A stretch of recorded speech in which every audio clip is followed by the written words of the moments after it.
Sungguhnya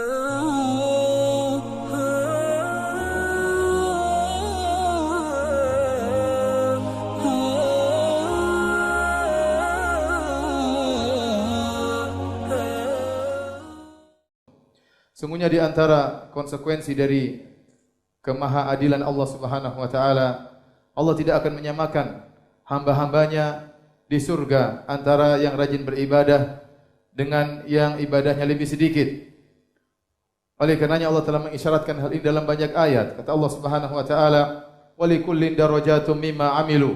Masing-masing mendapatkan derajat sesuai dengan amal perbuatan mereka. Kata Allah Subhanahu wa taala, "Hum darajatun 'indallah, wallahu basirum bima ya'malun."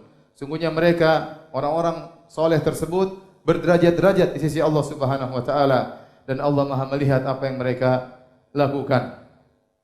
Allah juga menyebutkan dalam ayat yang lain, "La yastawi minkum man anfaqa min qabli al-fathi wa qatal, ulaika 'azzamu darajatan minal ladzina anfaqu min ba'du wa qatalu, wa kullu wa'adallahu al-husna wallahu bima ta'maluna khabir."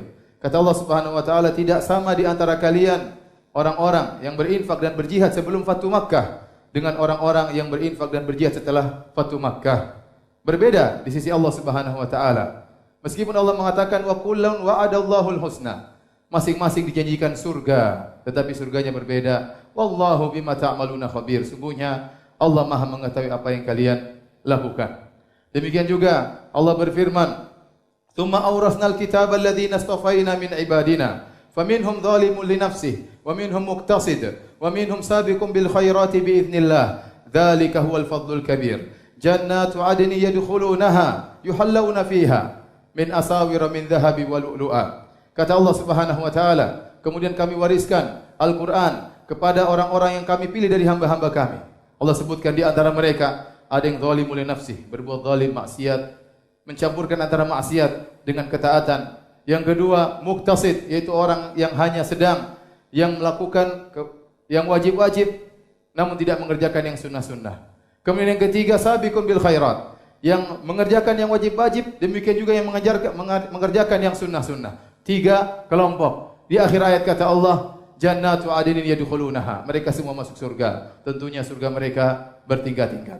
Demikian juga Allah Subhanahu wa taala berfirman, "Was-sabiquna as-sabiqun ulaikal muqarrabun fi jannatin na'im." Allah menyebutkan pertama dalam surat Al-Waqiah, "Was-sabiquna as-sabiqun." Orang-orang yang bersegera dalam kebaikan, mereka masuk surga. Ulaikal muqarrabun. Mereka lah orang-orang yang didekatkan kepada Allah Subhanahu wa taala. Setelah itu Allah menyebutkan tingkatan di bawahnya. Kata Allah, "Wa ashabul yamini ma ashabul yamin." Tahukah kalian siapa ashabul yamin? Betapa bahagianya mereka. Tingkatan mereka berbeda. Allah Subhanahu wa taala juga berfirman dalam surat Ar-Rahman. Kata Allah Subhanahu wa taala, "Wa liman khafa maqama rabbih jannatan, fa bi ayyi ala'i rabbikuma tukadziban." Dan bagi orang yang takut kepada Rabb-nya, dia akan mendapatkan dua surga. Setelah itu Allah sebutkan sifat-sifat surga tersebut. Setelah itu Allah mengatakan pada ayat selanjutnya, "Wa min dunihi ma jannatan." Dan selainnya ada dua surga pula. Kata para ulama, dua surga ini tingkatan yang berbeda. Pertama adalah untuk para anbiya, para rasul dan orang-orang khusus di sisi Allah Subhanahu wa taala. Adapun surga kedua adalah surga untuk keumuman kaum muslimin.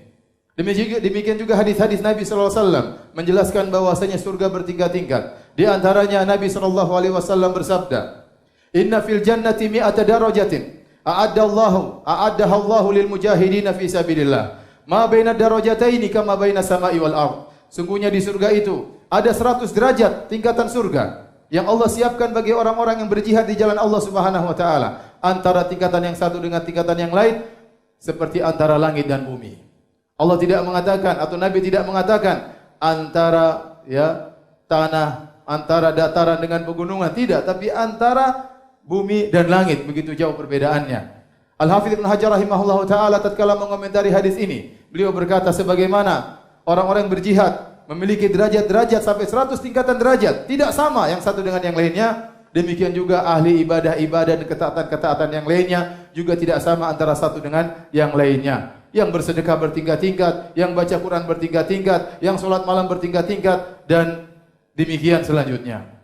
Kemudian juga Nabi SAW bersabda, "Inna ahlal jannati la yatara'awna ahlal ghurafi min fawqihim, Sungguhnya penghuni surga melihat ahlul ghuraf ke atas min fawqihim. Kama yatara'auna al-kawkabad durri. Sebagaimana mereka melihat bintang yang bersinar al-ghabir fil ufuq min al-masyriq awil maghrib litafadhuli ma bainahuma. Sebagaimana mereka melihat bintang yang terang yang akan tenggelam itu sangat jauh sekali. Di timur atau di barat, di ufuk sana, karena perbedaan di antara kedua tingkatan. Ini menunjukkan surga bertingkat-tingkat.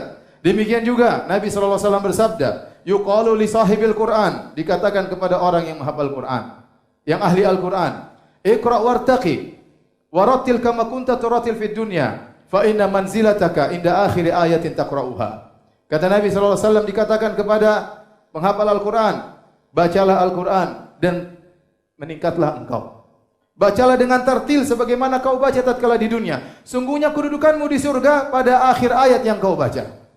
Berdasarkan hadis ini sebagian ulama seperti Al-Khattabi dalam Ma'alimus Sunan, seperti Ibnul Mulaqi dalam At-Tawdhih dan ulama-ulama yang lainnya menyatakan bahwasanya surga itu ada 6.000 sekian tingkatan sesuai dengan berdasarkan jumlah ayat-ayat dalam Al-Qur'an. Karena dikatakan iqra wartaqi, bacalah dan meningkatlah. Kemudian di akhir hadis dikatakan fa inna manzilataka inda akhir ayatin taqra'uha. Sungguhnya kedudukanmu di surga sesuai dengan akhir ayat yang kau baca. Ternyata di surga begitu banyak tingkatan. Maka seorang berlomba-lomba agar dia meraih tingkatan yang tertinggi di surga. Sungguhnya seorang harus memiliki cita-cita yang tinggi berkaitan dengan surga. Nabi sallallahu alaihi wasallam bersabda, "Idza sa'altumullah fas'aluhul firdaus fa innahu 'alal jannah." Kalau kalian memohon kepada Allah, mintalah surga Firdaus, karena itu surga yang tertinggi.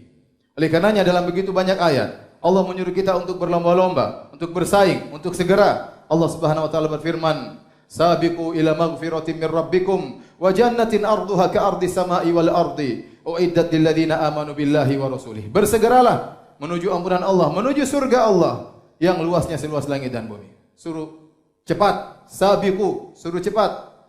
Ya, suruh berlomba. Kata Allah Subhanahu wa taala, "Fastabiqul khairat." Berlomba-lombalah dalam kebajikan.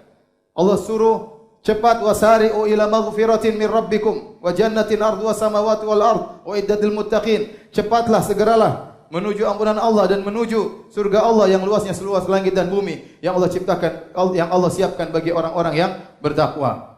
Bahkan Allah memuji orang-orang yang mereka bersegera dalam kebaikan.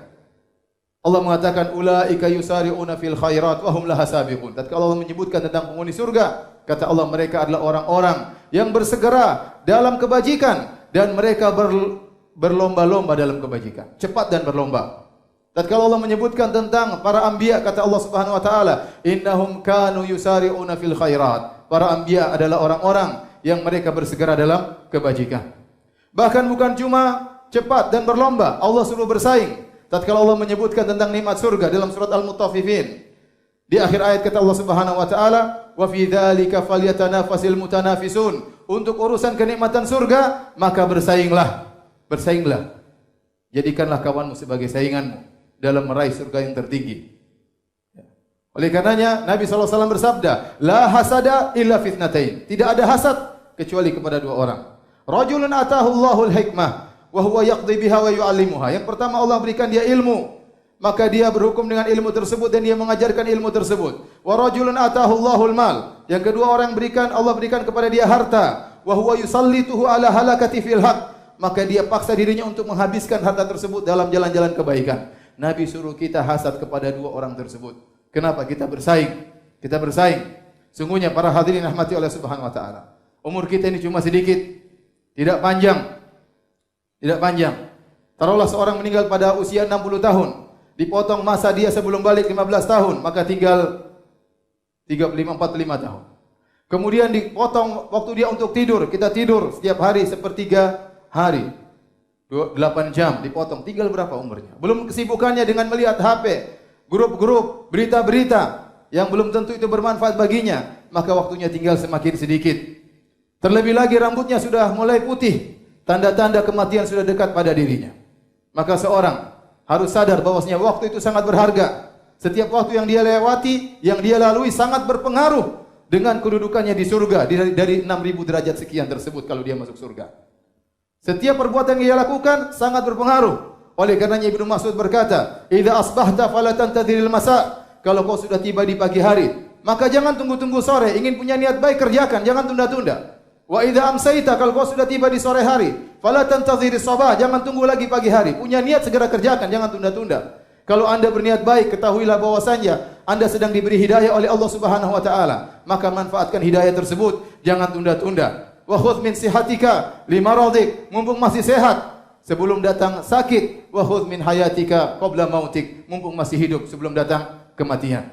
Justru seorang tatkala di penghujung hayatnya, maka dia berusaha berpacu semakin cepat. Seorang sahabat waktu dilihat begitu semakin tua dia semakin semangat beribadah, maka ditanya kepadanya, "Kenapa Anda semakin semangat beribadah? Sekarang sudah uzur." Kata dia, "Tidakkah engkau tahu bagaimana kuda yang berpacu tatkala sudah mencapai titik finish dia akan mengerahkan seluruh tenaganya agar bisa segera sampai pada titik tersebut." Maka seorang berpacu dalam kebaikan agar dia mencapai derajat tertinggi dalam surga Allah Subhanahu wa taala.